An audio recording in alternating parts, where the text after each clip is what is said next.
Hey, you. You're finally awake. Hello everyone and welcome back to the channel. The Sega Mega Drive or the Sega Genesis, whatever you want to call it. Yes, I'm European, English, Australian, leave me alone. I called it the Mega Drive, alright? You Americans and everyone else, just leave me alone. They were a great console. It was my first console I ever owned. Throughout my childhood, there were some great games that I was able to play, but unfortunately, there were some terrible ones as well. And now I'm going to pass that knowledge on to you while we're going to look at some of the worst Mega Drive games ever made. Before we get into that, if you want to hear more of me, Retro Wars is a weekly podcast where there's over 150 free podcasts for you to listen to wherever you get your podcast from, and I look forward to seeing you over there. And finally, if there are games that I have missed or you think need to be included on this list, put it down in the comments below, because we can always make a part 2, a part 3, a part 4. This isn't just a one time, this is just 7 terrible games that I want to list. So let me know and I'll make a big list of them all. So let's get into it, shall we? 7 of the worst Sega Mega Drive games ever released. Bart vs. the Space Mutants. Eat my shorts. That's what players wanted to yell after booting this unholy mess, probably even worse to be honest. Released during the height of the Simpsons mania, Bart vs. the Space Mutants was supposed to be a fun platformer starring everyone's favourite troublemaker. Instead, we got a headache in a cartridge form. The premise is weird enough. Aliens are invading Springfield, and Bart, of course Bart, is the only one who can stop them. How? By spraying purple objects so the aliens can't use them to build their weapon.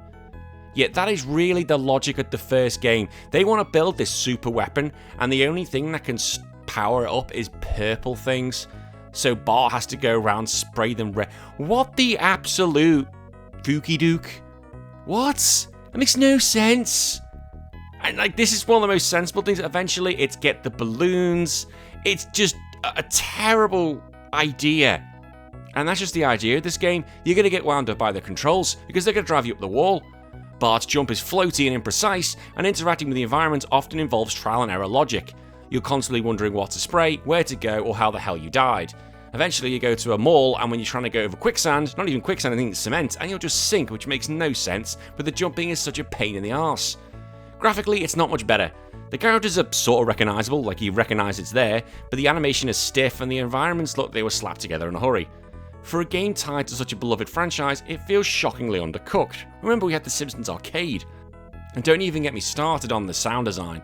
The music endlessly loops and becomes grating extremely quickly, while Bart's voice clips, once considered novelty, quickly wear thin and you just don't want to hear the game anymore. The presentation is just chaotic and unpleasant. What's worse is that this wasn't a Sega Mega Drive issue. The game was actually originally for the NES, and the version is basically the same, with brighter colours. But there's no improvements to the gameplay, no added content, nothing to even justify this port. It's even worse, why did they even make this game? This game could have been so much more. A Simpsons game in the early 90s should have been a slam dunk, The Simpsons Arcade. Instead, it's an awkward, joyless slog that somehow manages to be both hard and boring. In the end, Bart vs. Space Mutants is less about fun and adventure and more of a cautionary tale. Never trust a licensed game, especially back in the 90s. Captain Planet and the Planeteers. By your powers combined, I am unplayable. That's the harsh truth behind Captain Planet, the Planeteers, and the Mega Drive. A game that wastes both its environmental message and simply your time. This title attempts to recreate the spirit of the cartoon, where 5 young Planeteers use their elemental powers to summon Captain Planet and save the world. What we got was a platforming game, which was terrible. Shocking. Visually, the game looks muddy and bland. Backgrounds are uninspired and repetitive, and the character sprites barely resemble their cartoon counterparts. Essentially, you get the choice to pick one of 4 levels, but you can pick which character you get, but they all do the same thing. The bosses are extremely hard, it punishes you at every turn with pixel-perfect jumps, and it's just so hard. All of a sudden, you're getting hit from absolutely nowhere. You've got, what's going on? There's one boss where you've got to stand on these isotopes to knock them onto the ground, and there's just lasers coming at you and these little men coming at you from absolutely nowhere. It's just disgusting, and I absolutely hated playing it, and I've got to cover this for the podcast very soon. And then when you do it all, with a lot of save states, there's a Captain Planet stage, and you think playing around as the fine, all-powerful superhero would be fun. No! He controls like absolute ass, he's unresponsive, and eventually he's getting things lined up at him left, right, centre, and it's just impossible. Eventually more random debris is actually killing him than being an actual hero. It's just stupid. It's actually one of the worst games I've ever played, and I can't wait to give this a 1 out of 10 for the show. Captain Planet deserves so much better. The game's heart might be in the right place, again, trying to, the whole message don't kill the planet thing, but everything else is a disaster. And if you want to try and, help the planet, I don't know, don't put it in a landfill, because, I don't know, recycle it, use it for better things. Shit game. Wayne's World. Party time! Excellent! Well, that's a terrible impression, but not this time. Wayne's World on the Mega Drive is one of the most bizarre, confusing, and lazy movie-to-game adaptations ever made. You play as Wayne Campbell, trapped in a surreal dreamscape of musical instruments, anthropomorphic speakers, and bagpipes. The whole setup feels like a loose excuse to shove as many audio-themed enemies on the screen as possible, with zero connection to the actual film. The controls are an immediate red flag. Wayne moves stiffly and has a weak jump. His only weapon? Kicking. Just kicking, and hope to God you hit something. Platforming is floaty and frustrating, and the level design is just repetitive and illogical. Graphically is one big disappointment. Wayne barely looks like Mike Myers, and Garth only appears in cutscenes, which is a waste. Backgrounds are garish and cluttered, and enemies look like they came from 5 different games at once. You'd think the game based on a comedy classic would have some humour, but no, the jokes are minimal, the energy's flat, and the writing just feels phoned in, which is really annoying considering it's such a good film, or both of them were.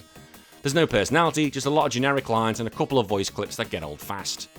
The music is loud and grating and just loops endlessly, which is exactly what you want for your video game. It's technically rock themed, but more of a discount garage band on repeat, and it actually makes you want to mute the TV, which defeats the point of a music game. There's also a surprising lack of variety. Every level looks and feels the same, just slightly different backgrounds and the same enemy types. It's just a video game version of someone repeating the bad jokes, same and same again. I know I make bad jokes on here, but just shut up, leave me alone. I do my best with what I've got. Even fans of the movie are going to find little to enjoy here. The game does nothing to celebrate the characters of this world, or even the whole film itself, and what is the entire point of having a licensed title if you're not going to do anything fucking with it? In short, this is a lazy cash-in that doesn't even understand its source material or its audience. Wayne's World, the game? Not worthy at all. Journey from Darkness, Strider Returns. Now, if you love the original Strider, which I do, brace yourself for disappointment, because Journey from Darkness, Strider Returns is about as much of a sequel as a cheap knockoff handbag is to its designer's original. The original Strider was a fast-paced, stylish, and packed with acrobatic flair. This is none of it. Nope. Instead, the sequel just slows everything down, strips out the iconic atmosphere, and gives you a main character that looks like a bargain bin ninja. Although saying that, have you seen the box art for the first game? That's a bargain bin ninja. The thing is you'll notice is how awkwardly Strider moves. His animations are stiff, his jump arc is laughably short, and attacking enemies feels about as effective as swinging a wet sock. There's a delay between the button presses and the actual action which make every enemy encounter feel like a gamble. Combat then just becomes lifeless because gone are the satisfying sword swings and the slick takedowns. Instead, you're just tapping the attack button repeatedly while hoping enemies walk into your blade. There's no fun there, there's no strategy, it's just dull and repetitive. That's crap. The level design is uninspired and confusing, often making you backtrack through dull, repetitive corridors. Backgrounds are bland, and the environments just lack that visual flair that they did from the first game. It's like they sucked all the energy out of the original game and just replaced it with grey walls like, MS Paint, that'll do.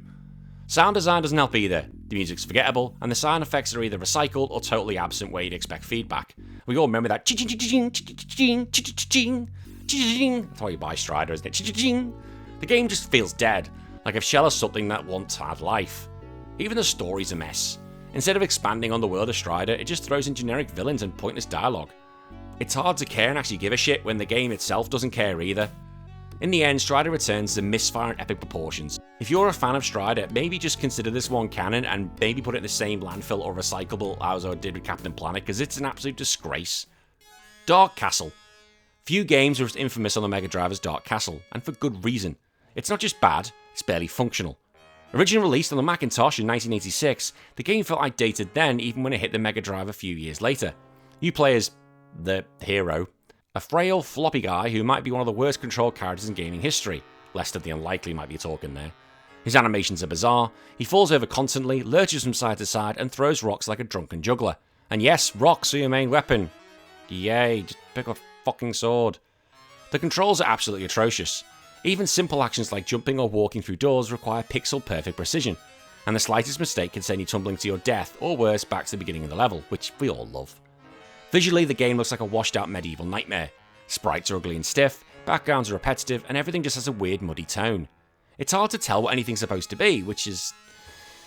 yeah, who wants to play that? And then there's the sound. Every time your character grunts, screams or falls, it's accompanied by an obnoxiously loud distorted sound clip. There's no music in most areas, just the groans of your character and the death rattles of your patients, and probably more likely your head banging on the table or on the wall hoping you end it all. Please don't do that, but, this could happen. The gameplay loop is brutal. You're expected to memorise every room layout, every placement and trap. There's no learning curve here, just immediate punishment. Trial and error is the only way through, and even that's not going to guarantee success. There's no sense of pacing or reward, as you're going to constantly die from the same things over and over again, and the game rarely gives you any feedback or satisfaction. It's like being locked in a dungeon with a rubber sword and listed chores, or here, it's just a rock. There's no sense of Dark Souls, where you eventually beat a cool boss, get the feedback, and then feel, yeah, I'm great doing this, and then get smashed in the moment you get the new place, but then the loop continues and you actually have fun. If Dark Castle was meant to be challenged, it missed the mark. It was meant to be fun, if you got the fun part. Just avoid this game at all costs. Unless you like this sort of shit, then I have nothing to say to you. Last Battle, The Legend of the Final Hero. Before you even hit start, Last Battle feels weird. It looks like an anime game. It acts like an anime game. But where's the blood? Where's the drama? That's because this is actually a heavily censored Western release of Hokuto no Ken, better known as Fist of the North Star. And that anime's awesome! Guys' heads explodes! What could have been an epic, brutal beat-em-up ends up being a strange, neutered side-scroller with stiff controls and barely animation.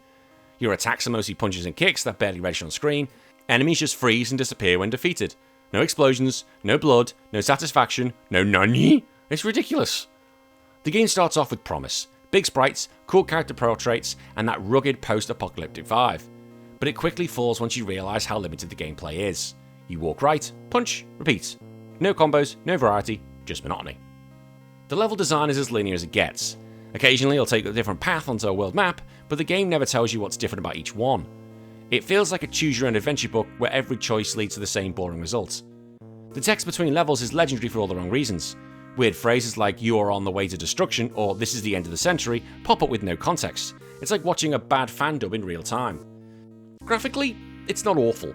The character designs are decent, some of the backgrounds have atmosphere, but everything is just recycled endlessly. You'll fight all the same enemies in nearly every stage with the same boring attack patterns. Punch and move on. The music tries to help, but it just quickly devolves into a repetitive loop. There's no little variation, and the sound effects, especially the punches, are dull and lack impact. Last Battle is a classic case of get a great idea and just lose it in translation. Had the original Fist of the North Star game been left intact, we might have had a cult favourite. Instead, we've got a censored, watered-down version that barely holds your attention. And finally, let's talk about Sword of Sedan. A game that tricks you into thinking it might be awesome for about 5 seconds. With huge character sprites and a gritty, dark fantasy aesthetic, it looks like something out of a metal album cover. But that's unfortunately where our good tale ends. The moment your character starts moving, it all falls apart. Movements are slow and awkward, like your warrior is just wading through mud. Attacks are sluggish, and there's a notable delay between button presses and action. The combat is incredibly basic. You can slash, jump, and block, and that's about it. Enemies walk towards you in a single file like they're lining up for their turn to die, which is actually hilarious. And when they do die, they all fall in the same way, with the same sound. That just makes sure the game gets old very quickly. Level design is repetitive and uninspired. You walk through a castle, then a swamp, then another castle, all while fighting the same 3 or 4 enemy types. There are traps, but they're more annoying than challenging, and you usually just make you backtrack or die instantly. One of the most infamous things about Sword of Sedan is its clunky hit detection. Sometimes you land an enemy and nothing happens. Other times you'll get hit by something that wasn't nowhere near you. It's a mess. Get the VAR on that thing. If you don't understand, it's a football reference. The graphics, while impressive in scale, are rough in motion. The giant sprites cause flickering and slow down, the animations are choppy at best. Your character may look like a beast, but he moves like a broken action figure. And the story? Well, it's barely there. There's a short intro with some vague narration, and that's about it. No character development, no twists. Just generic fantasy tropes slapped together for the sake of it. Sword of Sedan is a perfect example of a game that put style over substance, and failed absolutely frickin' both. And that's it. 7 of the worst Mega Drive games ever created. And as I said at the beginning of this video, if you think there are ones I haven't mentioned, put them in the comments below, because we'll be able to make a second list, or even a third, or even a fourth, or even a 10th. I don't know how many games we can get out of this. Until then, if you do like this content, please give it a like and subscribe. It really helps the channel, and I'll see you more in a few days. My name's been Danny. Take care of yourself. Bye bye.